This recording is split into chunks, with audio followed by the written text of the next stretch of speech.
e hoje, junto com minhas colegas, vamos abordar um tema muito importante, que são os dados vitais. Estes são definidos como parâmetros do funcionamento regular dos órgãos vitais.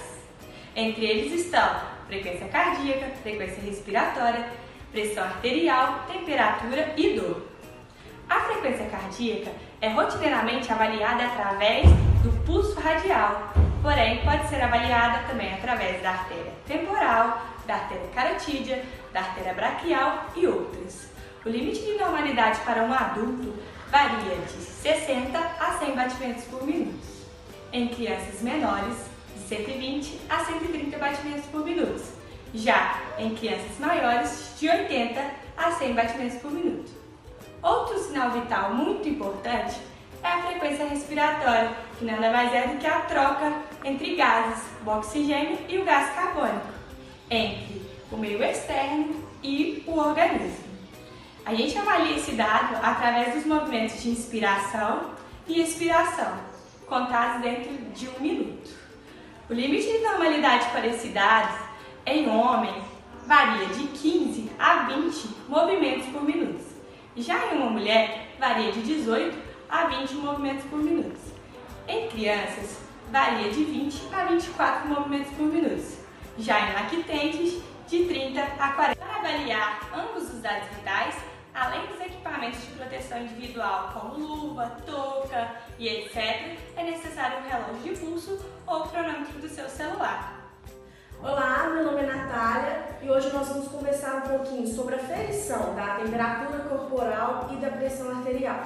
Então, a melhor forma de medir uma temperatura é através de um termômetro. E nós temos aí no mercado várias opções de termômetros. Nós temos termômetro oral, aquele que coloca abaixo da língua. Depois de uns 5 minutinhos você tem ali o valor dessa temperatura. Nós temos o termômetro auricular, que você coloca na região do ouvido, né? Em alguns segundos você tem ali a medição da temperatura timpânica.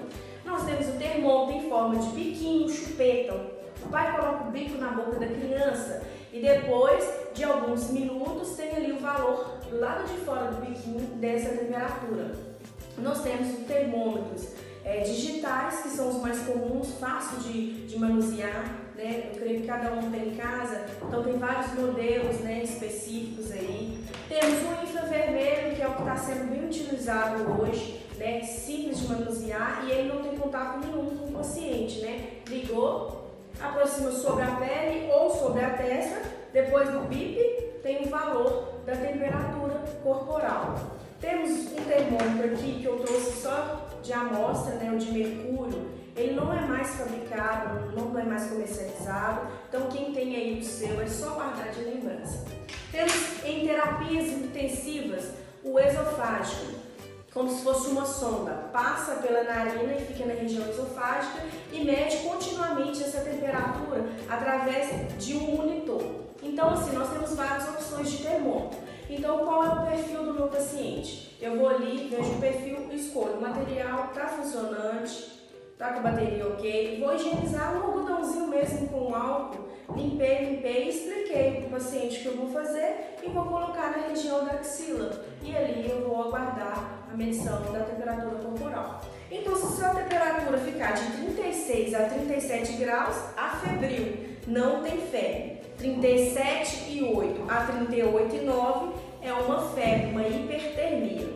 39 a 40 graus, né, nós podemos chamar de pirexia, é aquela febre. E acima de 40 graus, hiperpirexia, aquela febrona. Então, nós temos aí os valores também de referência para a medição. O que é a pressão arterial? Né? Aquela força exercida do sangue dentro das paredes da nossa artéria. Quando o nosso coração contrai, ele ejeta, ele manda sangue para o nosso corpo, para as nossas artérias. Pressão arterial sistólica. Então, quando o nosso coração relaxa, acontece aquele enchimento de sangue, aquele retorno de sangue novamente para o coração. Pressão arterial diastólica. Em terapias intensivas, tem a colocação, né, de um dispositivo, um catéter na artéria, e ali acontece aquela medição contínua da pressão arterial, que fica através de um monitor. E uma forma não invasiva são os aparelhos, o digital, o manual. O digital, o meu aparelho está funcionante, a pilha está recente, vou colocá-lo no pulso do meu cliente, vou pôr próximo ao coração com a palma estendida para cima. Apertei o botãozinho e depois de alguns segundos tem ali o valor dessa pressão. É importante não ter blusas apertando, é importante o paciente estar tranquilo, descansado, uns 5 minutinhos. O manual, eu vou colocar o aparelho no braço, vou posicioná-lo aqui no braço do paciente, ele já está ciente do procedimento, 2 centímetros acima da fossa cubital. Eu vou posicionar os meus dedos na artéria radial e vou insuflar, o meu manguito aqui, até eu não sentir mais o pulso desse cliente. Não sinto mais o pulso, eu insuflo mais 30 milímetros de mercúrio. Aí eu coloco o meu step, vou posicioná-lo, pôr o diafragma aqui acima da artéria braquial, vou desinsuflar de 2 a 3 segundos, aqui. Primeiro som auscultado, pressão arterial sistólica. Segundo som, pressão arterial diastólica.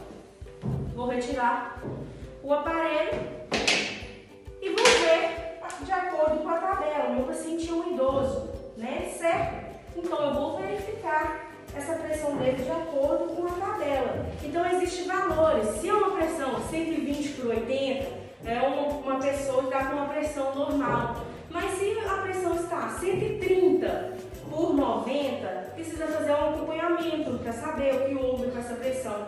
Se é uma criança, tem uma tabela. Então existem valores, de referência aí para a aferição de uma pressão arterial. Olá, meu nome é Márcia, sou acadêmica de enfermagem do 3º período. Estou aqui hoje para falar um pouco sobre a dor.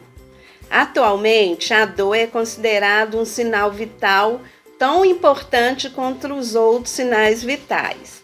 A dor é uma experiência única e pessoal. Não há uma linguagem padrão para descrever a dor.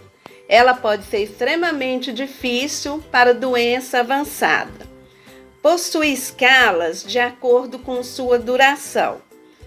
A aguda e a crônica. A aguda é de início recente. A crônica é constante, persistente, além da cura esperada.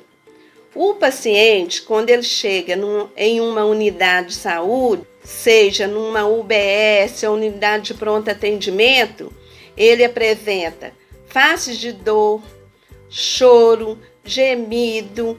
Mensurar a dor é tarefa difícil, quando se trata de uma criança também.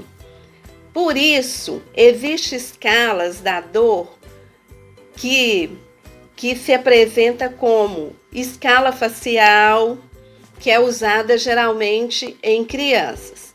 Existe também a escala numérica, que é usada em pacientes conscientes, que consegue identificar a dor através de números. Por exemplo, sendo 0 a ausência de dor e 10 uma dor insuportável. E a escala analógica visual é para pacientes que não conseguem descrever a dor. Então, gente, a dor deve sempre ser avaliada em um ambiente clínico para um tratamento ou uma conduta terapêutica. Acredite no paciente. É isso aí. Obrigada.